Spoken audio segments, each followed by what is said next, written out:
નમસ્કાર દર્શક મિત્રો, હું છું રૂપલ લુણીચિયા. સંપૂર્ણ ન્યૂઝમાં આપનું સ્વાગત છે.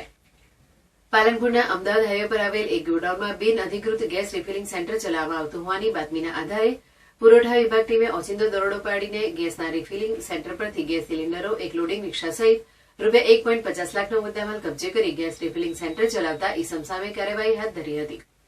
પાલનપુરમાં કેટલીક જગ્યાઓ પર તંત્રની આંખમાં ધૂળ નાખી કેટલાક ઈસમો બિન અધિકૃત રીતે ગેસ રિફિલિંગ સેન્ટર ચલાવવાનો કારોબાર ચલાવી રહ્યા હોવાની બુમરાળો વચ્ચે પુરવઠા તંત્રે એક ગેરકાયદેસર ચાલતું ગેસ રિફિલિંગ કરતું ગોડાઉન ઝડપી પાડ્યું છે.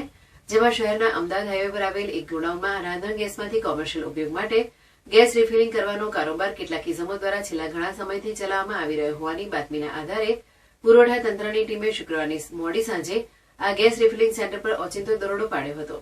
જેમાં ગેસ રિફિલિંગ માટે એકત્ર કરવામાં આવેલ 74 જેટલા ગેસ સિલિન્ડર, એક લોડિંગ રિક્ષા સહિત કુલ રૂપિયા 1.50 લાખનો મુદ્દામાલ કબજે કરવામાં આવ્યો હતો અને ગેરકાયદેસર ગેસ રિફિલિંગ સેન્ટર ચાલતા ઈસમ સામે કાયદેસરની કાર્યવાહી હાથ ધરવામાં આવી હતી.